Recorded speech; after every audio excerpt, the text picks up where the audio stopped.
Hasta ahora, 7:40, vamos a tomar contacto con el abogado de la agrupación de familiares de ejecutados políticos, Nicolás Pavés. Abogado, gracias por el contacto a esta hora de la mañana, muy amable. Muchas gracias a ustedes por el contacto.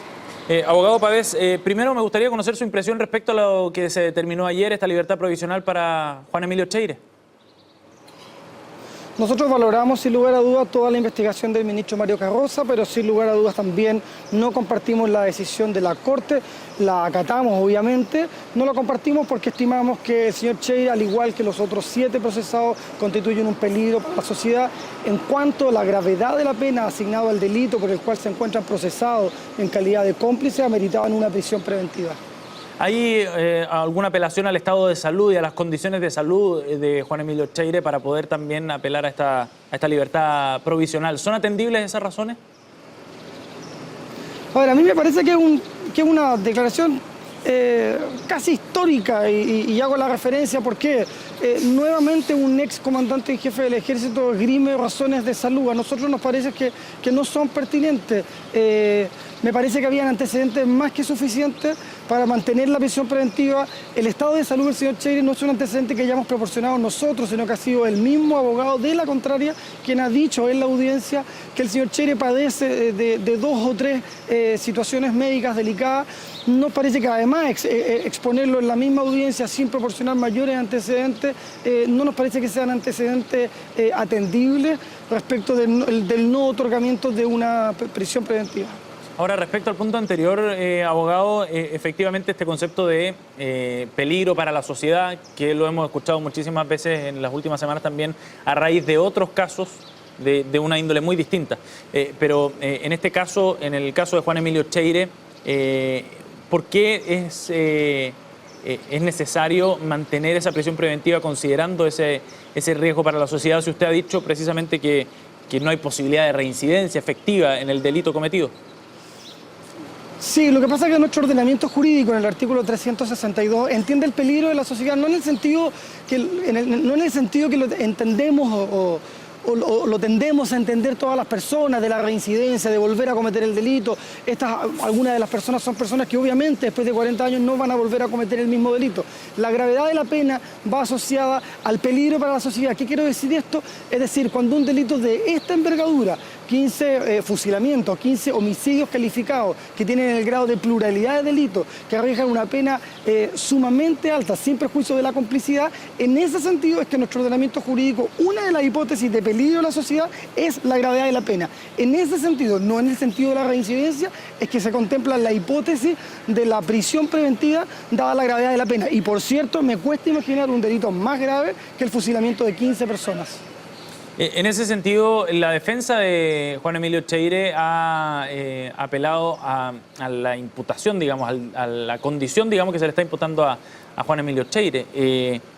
Y él habría participado en estos hechos como testigo, es lo que ha dicho el abogado Jorge Bofill, pero no como cómplice.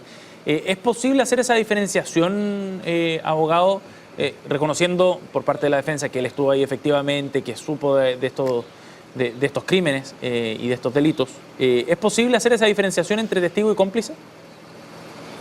Bueno, nosotros no la compartimos en primer lugar. En segundo lugar, hay que situar qué es lo que es estar ahí. El regimiento AICA de La Serena es un lugar que el informe de Rating señala, que la Comisión Valle señala con toda claridad que es el lugar donde más torturas se efectuaron entre septiembre y octubre del año 73 en la 4ª región. No es cualquier lugar, pero sin perjuicio de eso, el estar en ese lugar no es una calidad jurídica que nosotros vayamos a compartir. En el expediente figura con claridad una serie de antecedentes que dan cuenta que él no es solo un testigo, él es el ayudante del comandante. Ser el ayudante implicó, entre otras cosas, participar en reuniones en la sala de la comandancia del 2º piso, donde estaba Arellano Stark.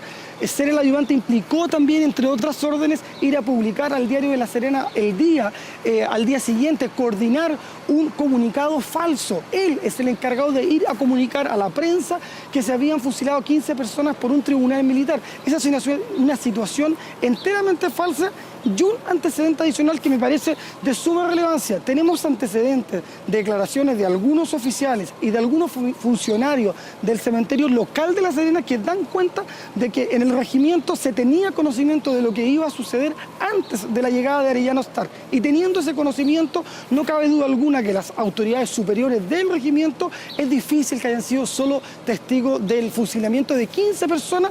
Y si me permite una expresión más, cuando además el estar ahí hablamos, según la propia reconstitución de escena, de un fusilamiento que sucede a no más de 250 metros de donde él se sitúa físicamente. Abogado, han surgido muchas defensas también desde el mundo político para Juan Emilio Cheire, de exministros de la época en la que él fue comandante en jefe del ejército, del exministro Jaime Rabinet, en fin, Genaro Arriagada el fin de semana también deslizaba alguna defensa respecto a apelando más bien a la edad que tenía Juan Emilio Cheire en aquella época y a sus posibilidades de efectivamente desmarcarse de lo que estaba ocurriendo en el regimiento.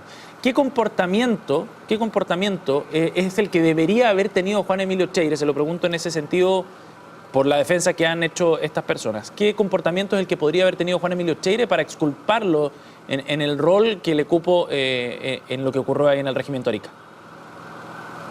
Bueno, en primer lugar, sin perjuicio que no me corresponde calificar las afirmaciones políticas, son claramente impresentables. Lo ha dicho el vocero de la Corte Suprema respecto de que el Poder Judicial no se deja influenciar. Es decir, me parece que no corresponde opinar por la prensa respecto de un proceso que está comenzando. Se acaba de someter a proceso. Ahora, sin perjuicio de eso, a su pregunta, me parece evidente. Yo creo que señalar respecto del que tener 25 años, él no solo es un teniente o un testigo de 25 años. Cuando uno tiene conocimiento de un delito, y esto hay que decirlo con toda claridad, en La Serena habían acontecido 3 consejos de guerra en los cuales había participado el señor Cheire, es decir, él tenía conocimiento de un procedimiento mediante el cual, aún en las circunstancias del año 73, se debían llevar a cabo eventuales consejos de guerra. Llega el señor Arellano Stark, se sacan estas 14 personas de la cárcel de La Serena, más Óscar Aedo, que estaba en el regimiento Arica de La Serena, y son fusiladas. Lo que uno esperaría, a lo menos, es que el señor Cheire, uno, no haya sido parte de esta estructura que permitió, uno, ir a publicar un bando militar falso, y segundo, teniendo conocimiento de lo que está pasando ahí, los militares tienen a lo menos la obligación de representar la orden o lo que está sucediendo en ese contexto.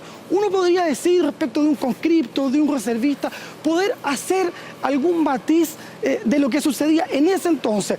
Respecto del segundo del regimiento, me parece que no es posible o no es presentable, y hago la aclaración. Tampoco respecto del reservista. Si uno tiene conocimiento, perdón, pero aquí hay algunos oficiales que fueron a arrojar cuerpos a la fosa común del cementerio local de La Serena. Y hago esta precisión porque hay que decirlo, esto sucede en el 73 y solo el año 98. Uno se podría preguntar, porque es evidente que ellos sabían dónde estaban los cuerpos. A lo menos varios de los oficiales que ya han declarado haber arrojado los cuerpos, ellos sabían. Es decir, ¿por qué no contaron a los familiares durante 25 años dónde estaban esas osamentas y nos proporcionaron otras declaraciones y otras versiones respecto de lo que había sucedido ese día, el 16 de octubre?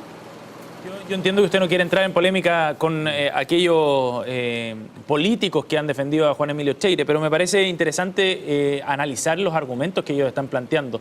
Por eso le hacía esa pregunta y tomaba esos argumentos para hacerle ese cuestionamiento en particular respecto al rol de Cheire.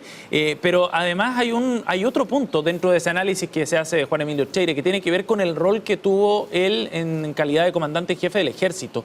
Otros destacan que él lideró de alguna manera esta etapa de transición dentro del ejército, valoran ese rol político. ¿Cómo queda o cómo ve usted ese análisis que se hace a la luz de lo que está ocurriendo ahora en este caso y en esta investigación y de las decisiones que ha ido adoptando Mario Carroza?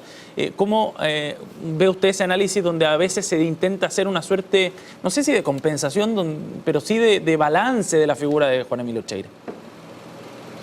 Yo creo que tú has ocupado la palabra correcta. Yo quiero creer, y así lo creo, que en Chile no estamos en la hipótesis de hacer balances o compensaciones, sin perjuicio de lo que haya sucedido 20 o 30 años después, que las agrupaciones en su momento siempre lo representamos y manifestamos que que no estábamos del todo conformes respecto a esas afirmaciones. Como abogado, que no me corresponde, como abogado de la agrupación, que no me corresponde entrar a ese fondo, te insisto, me parece que una compensación es todavía más impresentable.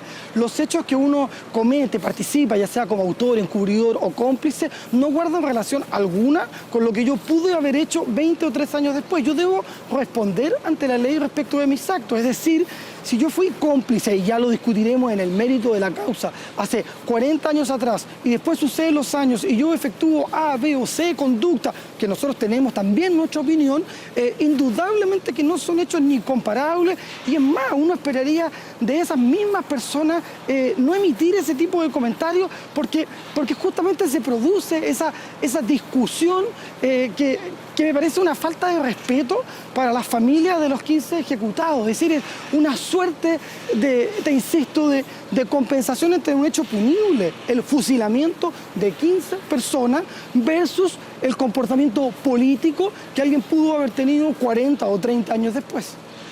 Abogado, por último, Lorena Pizarro aseguró que el ministro de Defensa, José Antonio Gómez, podría haber intercedido efectivamente por Juan Emilio Cheire ante el Poder Judicial, tratando de alertar respecto, en el fondo, a la figura, y en esta misma línea, insisto, a la figura y el rol que tuvo en nuestra historia reciente como comandante en jefe del Ejército. ¿Ustedes podrían presentar algún tipo de acción o algún tipo de acción, no sé, administrativa, quizás, no sé si judicial, respecto a esa hipótesis que plantea Lorena Pizarro? Mira, yo solo una precisión y perdona que me detenga 10 segundos. Nosotros hoy día estamos en un recurso de protección porque Miguel Estay Reina, el Fanta, está pidiendo la libertad. Nosotros hoy día estamos con un amparo de otro de los procesados, Ojeda, que también está procesado por esta misma causa. Nosotros mañana tenemos otro juicio respecto de Leopoldo Benítez, ejecutado el 73. ¿Por qué te hago esta introducción? Porque como agrupación estamos en 1.300 querellas. No solo el señor Cheire, que ha tratado de concentrar todo el interés como que esto fuera un tema respecto de él.